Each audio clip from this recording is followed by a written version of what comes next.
Ready?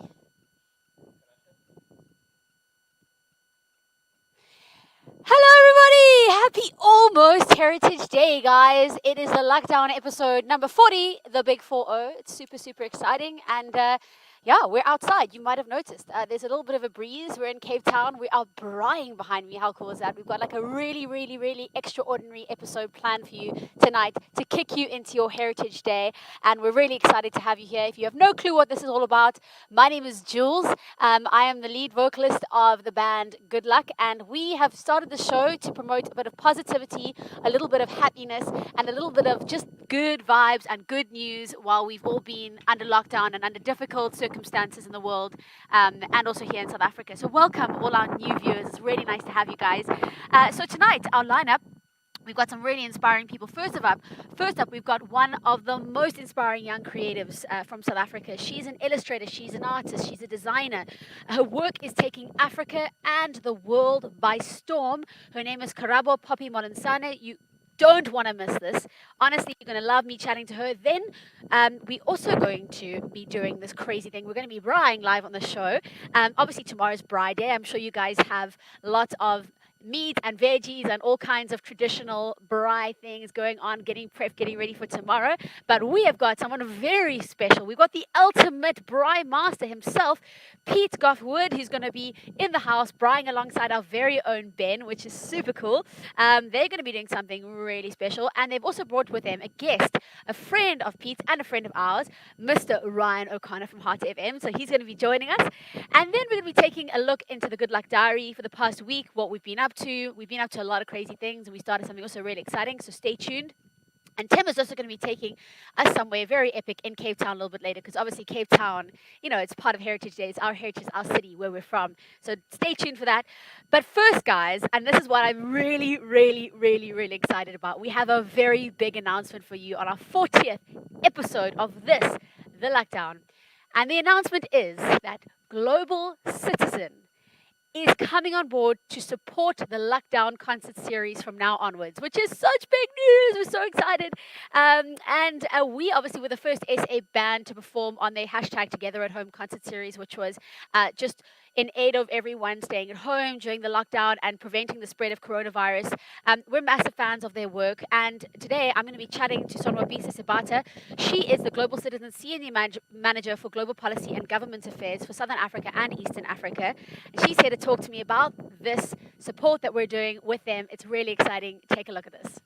We're so excited to have you, and the support of Global Citizen is just the most extraordinary thing for us. We are massive fans of your work. Welcome to the show. Thank you so much, Jules. We are so excited to be part of the lockdown. We thought for sure we had to be part of this initiative and the impact that you guys are driving. Oh, thanks. That's great news. We're so excited as well. And now, for anyone who isn't familiar with Global Citizen, briefly tell us what you do and what it is you guys stand for. Sure. So, Global Citizen is a movement of engaged citizens who are using their collective voice to address sustainable development goals and extreme poverty by 2030. On our platform, Global Citizens learn about the systematic issues of extreme poverty. They take action on these issues by sending emails and signing petitions to world leaders, to corporates, to governments, and in turn, they earn rewards for their actions. We also host really cool festivals. You may recall our Mandela 100 in 2018. And when global citizens take actions on our platforms, either globalcitizens.org or on our app, then they stand a chance of attending these concerts and festivals for free. It's incredible. And we obviously all knew about the big festival that was hosted in Johannesburg a couple of years ago. It was so incredible. We had artists from all around the world. One of the big campaigns and focuses for you guys, you're focusing on gender equality in South Africa. What is Global Citizen doing around that, and why have you aligned with us for Heritage Day?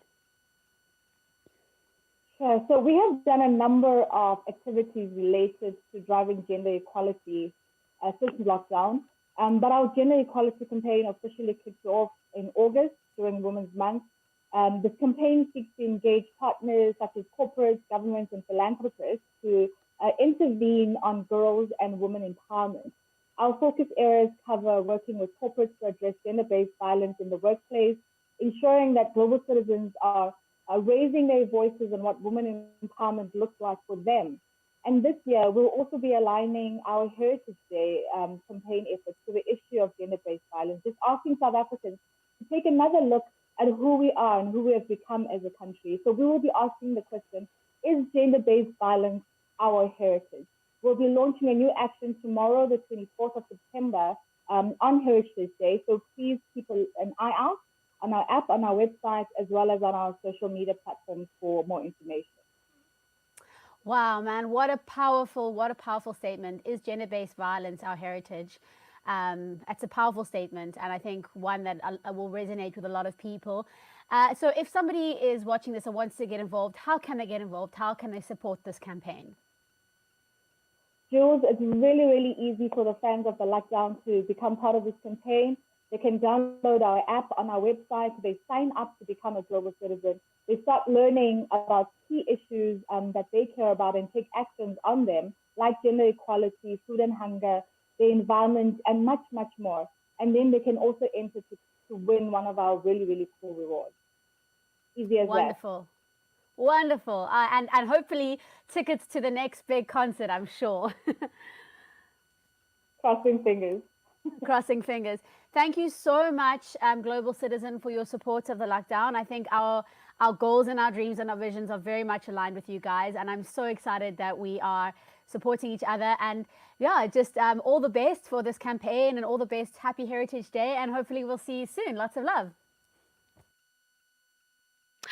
Yo, guys, such great news. I hope you're as excited and as stoked as we are to be supported by Global Citizen, huge global brand that is working to alleviate poverty and the disparity in the world, which is such an awesome undertaking. And we're very proud to be, just aligned with what they're doing. It's great news for the LuckDown and great news for all of our fans. So thank you so much to everyone who's been supporting us up to this episode number 40. And here we are, guys. It's a chilly night. We're heading into Heritage Day tomorrow. And I think it's time we're going to cut to the braai and see what our professional Braai Master, our celebrity guest chef, Pete, is doing alongside Ben from Good Luck. They are going to be braaiing and telling you what they're going to be cooking for you guys this Heritage Day. Check it out. Hope you guys can hear me. So welcome to our special Heritage Day celebration, which obviously is a day early, but it's okay because this is when the LuckDown happens. I'm here with Pete and our good mate Ryan, who has hijacked our awesome festivities. We're going to be making a really, really cool lamb dish that Pete and I have been developing together over the last few days. It's all based around a really reasonably priced lamb cut, and that's the leg of lamb. I know everyone wants to braai lamb chops. It's it's just the easy one to go for, but they generally cost the earth. And what we worked out is this really cool sort of recipe that bases itself around a leg of lamb. And you can go to your local butcher. We got ours at Food Lovers Market. Amazing butchers down there. Deboned the leg of lamb for us for free. And you end up with this amazing lamb steak that you can pop on the braai. And so what we've got today is a really beautiful collection of some lovely vegetables. We're going to be doing some asparagus. We're going to be roasting some whole garlic on the braai. We've got some aubergines, some tender stem broccoli. As I said, beautiful piece of lamb. And we're going to be making the most amazing Moroccan spiced lamb. So Pete has brought us a really amazing spice dish. Pete, come and tell us, what did you put in the Moroccan spice that you brought for us today? Okay, so Ben, it's kind of like an amalgamation of spices. There's lots of cumin. There's some dried rose petals. There's smoked paprika. There's some dried oregano. There's a few other little bits and some allspice. So lots of like interesting aromatics it's that kind of perfume flavor we're looking for. We're not looking for like chili heat. We're looking for more that kind of Moroccan perfume. Yes. That when that lamb's fat starts to sizzle, it just is a beautiful flavor. Yeah. Okay, so we're going to do this sort of as a dry rub, sprinkle it all over the meat. As I said before, this is a really cool way of doing lamb because it's a super inexpensive way of doing this. So let's get that out of the way. You guys can see what we're going to do. So this used to be a leg of lamb, and you can see how it turns out. It ends up like being a giant kind of steak. And we've just crisscrossed it a little bit to help with the spice to penetrate, and also just as that meat hits the heat, often it'll kind of like tense up and it pulls away, and those kind of crisscrosses allow everything to just sort of gently ease their way across the grill. We've trimmed off a bit of the excess fat so we don't get too much flare up. So do you want to do your thing? I'll rub in the rub, you sprinkle it. Okay, cool. Let's get it over the top there. We can get it all into those cracks. You really want to get this amazing perfumed. I love that you put rose petals in. I just think that's absolutely it's outrageous. Like, I've never ever cooked with rose petals. I think that's. But is it like a sweetness, that kind of Turkish delight kind of vibe? I love it. That works beautifully with the fattiness of the lamb. Yeah, and so it brings that kind of whole North African Mediterranean vibe here, and we wanted to stay African. That's why we went with a Moroccan approach. One of Jules' favorite things is Greek food, and she was angling for that. But I think there in the middle as well, a lovely little bit there. I think we should just give it a bit of welly with a bit of salt as well, just so that. Other way around. Oh, this is one. Oh, okay, here we go. What do you mean? That wouldn't have worked too well, Ryan. You needed to help you. You got to step in here and help with a little bit of it. Massage your meat. Yes. Yeah, is that what it's come down to? Guys, it looks spectacular. It looks absolutely good, I've got to say, from a distance. There we go, that looks good. Which is also a great Midler song. That looks Let's start with that, and we can we've had the fire going for about 20 minutes or so now. The coals are at a perfect temperature. You want it nice and hot. We're going to get like a good sear on it. It's almost like kind of treating it like a steak. You're going to go hot and fast, and then we're going to bring the temperature right down and just let it roast with the lid on just for a little bit, just to do that final bit of cooking. Take it out. Resting time, 10, 20? Yeah, normally you work on about 20% of your cooking time as your resting time, so I would say... So 4 minutes. Yeah. I think a good 10 minutes of resting, just to let everything kind of bring back. So we're going to whack that on there. And then when we go back to you guys and we carry on with the rest of the segment, we're going to slice up the aubergines. Yes. We're going to plan with the garlic. I think the garlic we'll put straight up on the fire. I think we'll put it on the same time as the lamb because it takes quite a while, and we just want it to really get nice and smoky and get really soft and rich. Sweetness, yeah. So we'll put that on at the same time as the lamb, and then when the lamb's nearly done, we'll start getting the veggies on. Perfect. Cool. Okay, guys, let's get this lamb going, and we'll cut back to you a little bit later. Excellent.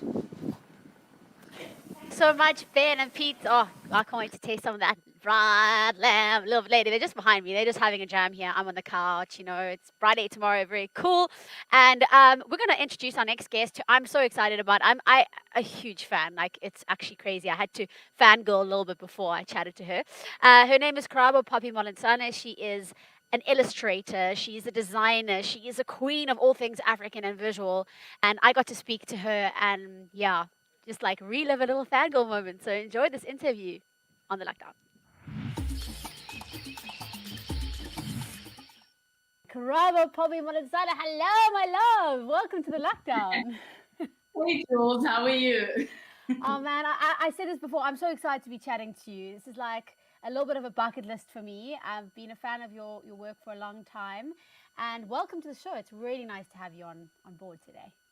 Thank you. It's really nice being here. And I've been a fan of yours too. Since that time you played in Potch and you came into the crowd, I was one of the people in the crowd. Oh, dude, Potch, that's your hood. I know we're going to chat about that. That's so exciting. Potch is the best. I went to high school there, though. Listen, so just to launch off about you, obviously you're doing incredible things, right? You are just exploding everywhere. And it's so wonderful to see and to be a part of. But I just want to ask you straight up, from the get-go, is this something that you knew? You had this natural artistic talent, or is it something that maybe you were exposed to some particular moment in your life that made you shapeshift into being this creative person?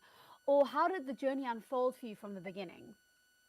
Yeah, so the journey for me kind of started when I was really, really small. My mom always tells me that I'd always been that kid that really liked to draw indoors instead of playing outside with other kids and stuff.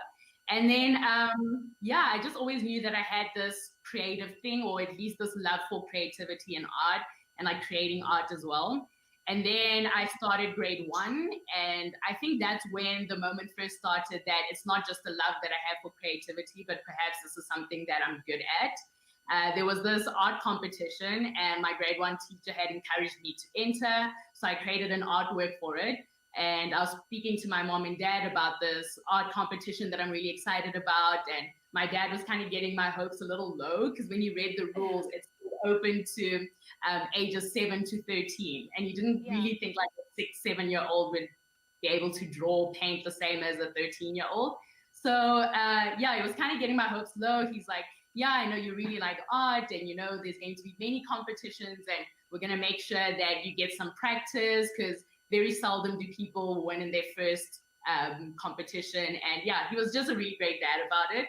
And then the art competition judges came to my school and they announced that I had won this art competition and there was a whole like basket and trophy and a whole thing that they put together. And that's when I kind of realized that I might be good at this if my artwork was one chosen out of like, I don't know how many people and entered. You were so young and you were so little. It's crazy. That's mad. So I knew that this extended more than just a passion that I had, but it was maybe something that I was good at. And I won quite a few art awards in school, out of school from there.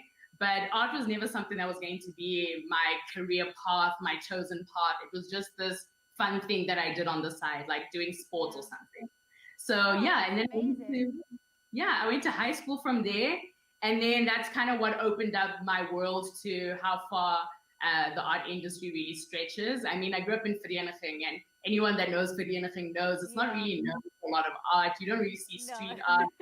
I had never even been to like an art gallery up until high school. So that's when taking art in high school, I was those kids that took like art and then science and maths.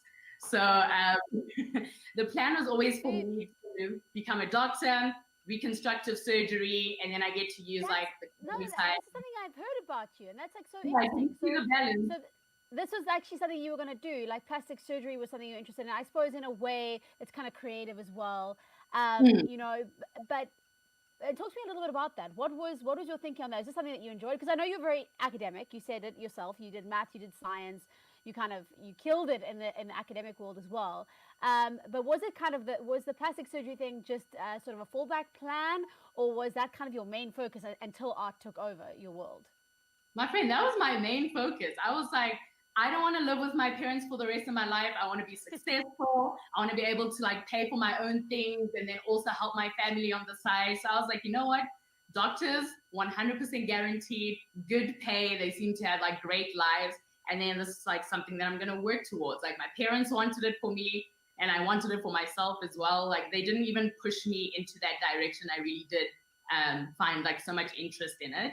And then, and then what actually made you like just go, I'm rather going to leap into art? It's quite a departure.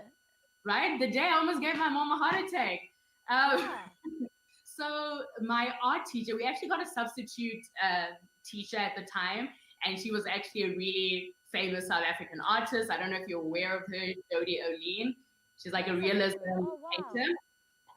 So she had us for about a few months, and she said like she sees a lot of talent in me, and she thinks that this is a gift. And when she heard that I was going to go study medicine, her eyes like almost popped out of her face, and she was like, she thinks that might be the wrong decision. So she encouraged me to go to the Open Window Institute in Pretoria to go see their open day, because not a lot of us knew, we kind of knew fine art and then that was it. And she says there's this world of like graphic design and visual communication and animation, game design, photography, a whole other side of art that I hadn't been exposed to. So she a little bit tricked me to go into the open day.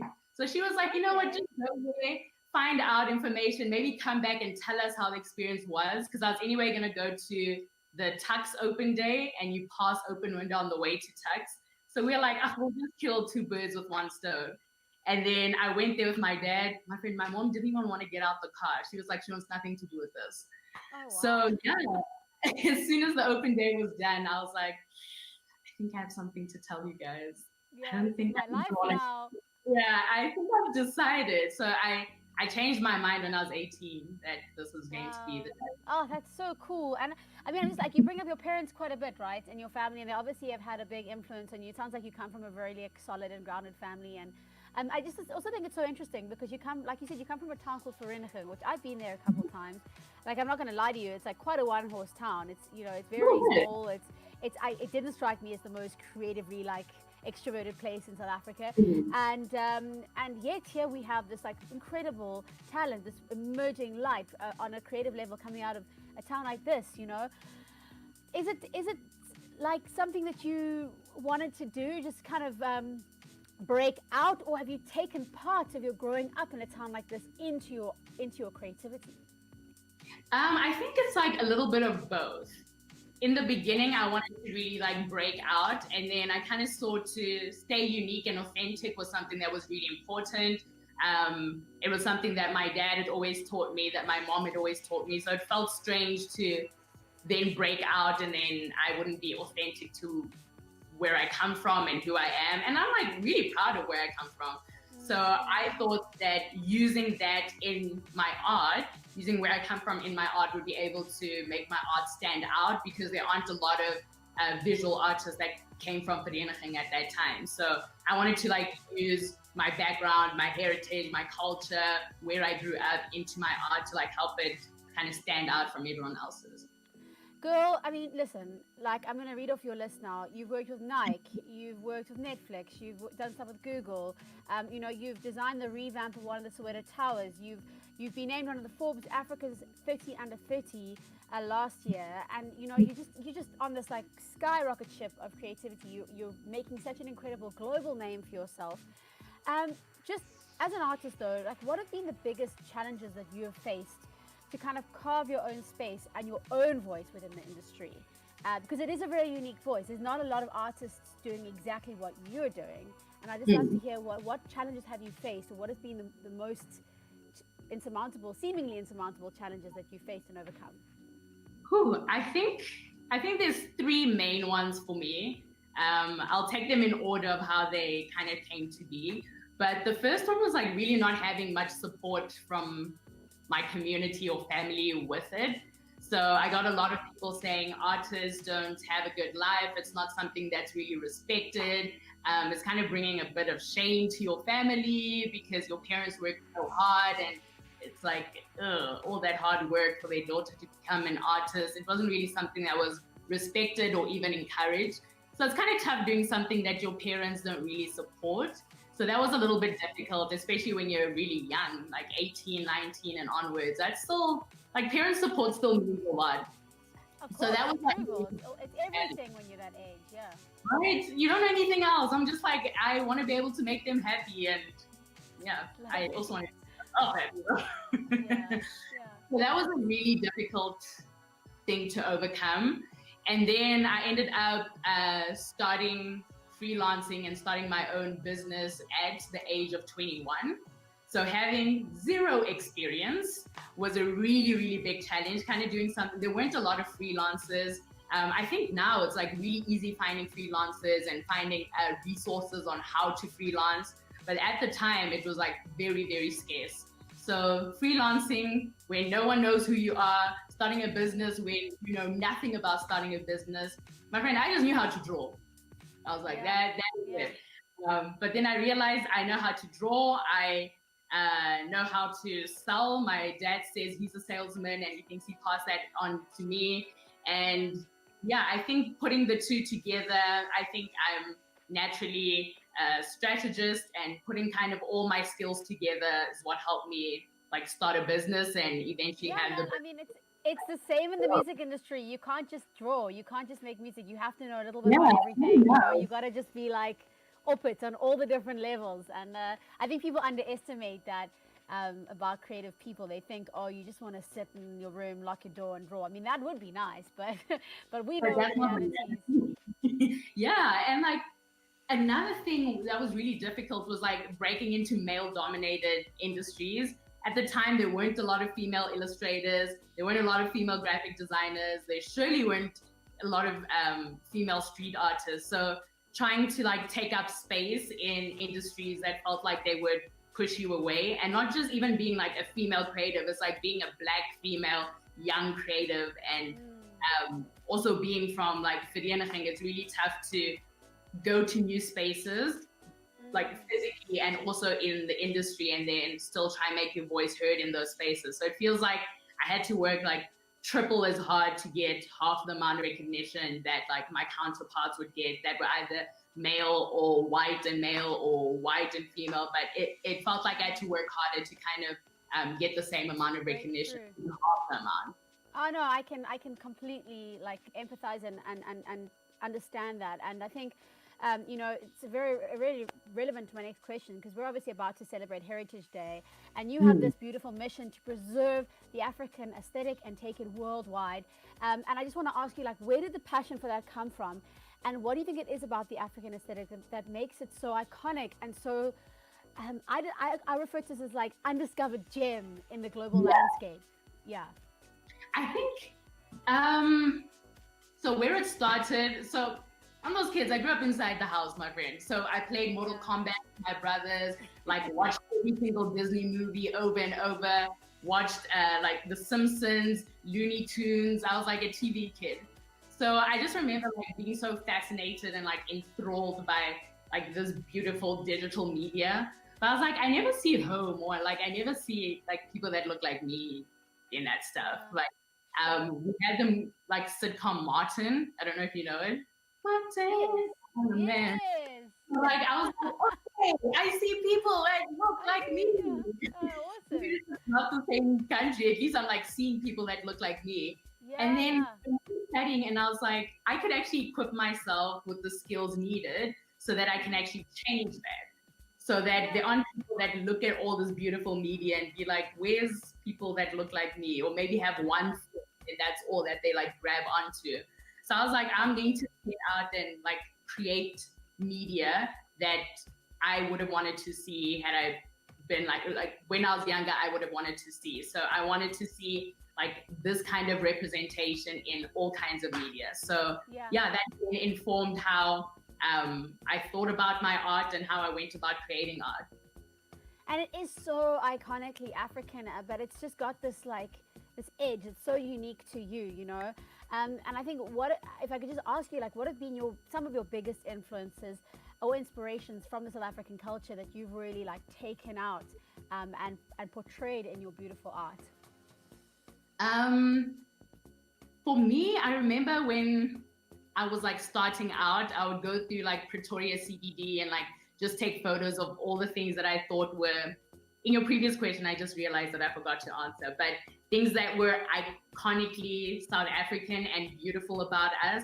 I think like the textures and patterns and like languages and like even how people like customize their cars. It's only in South Africa that you'll see it like that. How people do their hair, how people get dressed, how we all do this. It's like you never see other iterations of that done elsewhere. You'll only find it in like certain areas throughout South Africa. So I would go through Pretoria CBD because it felt like it was all like a whole collision of this.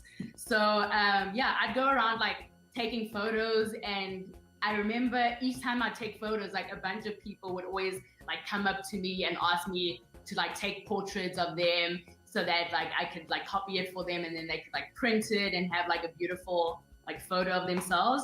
And I remember thinking that I wasn't the only person that wanted to see like everyday South African representation within media, but also the people around me. Everyone would ask for photos. It means they wanted to see themselves in media as well.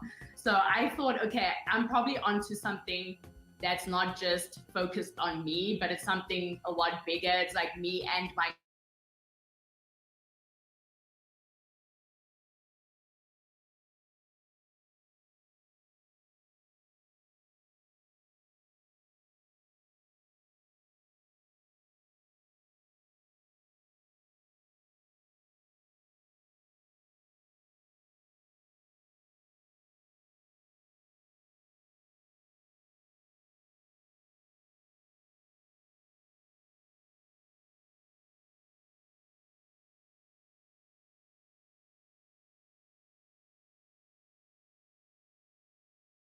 to it, we forget to see like the beauty and the unique like hype we're seeing in it. So yeah, I was just like wanting to open my eye to what we possibly look past in our country, but is like so cool. beautiful. So that's what inspired me.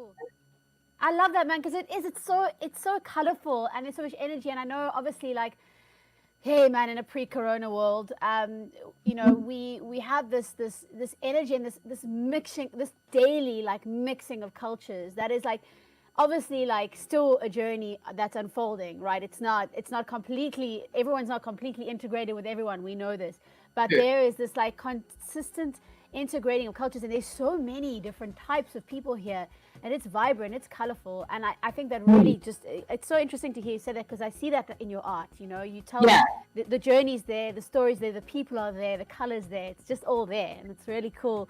So Karabo, tell me, what are your plans to take this beautiful art of yours international to the globe? So the beginning of this year, I really wanted to focus on my street art, and I really love creating large scale artworks. So I had this idea that I wanted to take parts of South Africa to each and every continent.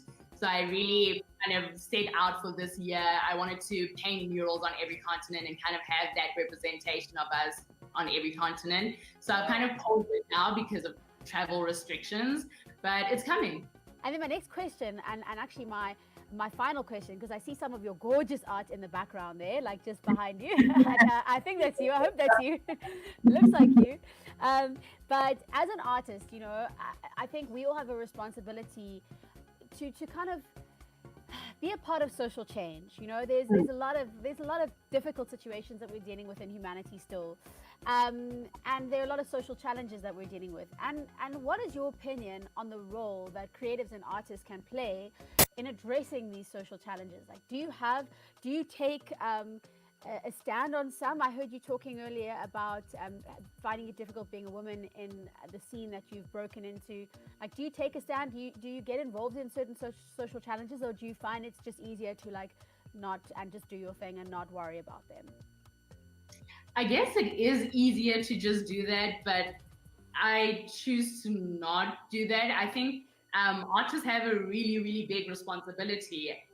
People are able to internalize information that they see much faster than any other kind of information. Information either that they hear or read is not going to have as fast of an impact or one compute as fast as information that they see. So anyone that has control over that kind of information, I think, has a responsibility to speak towards matters that affect your community. Even if it's not your direct community, the fact that we're humans means that we're a community, and you should be speaking to things that matter around that. So I've partnered with like a ton of people over my career, from like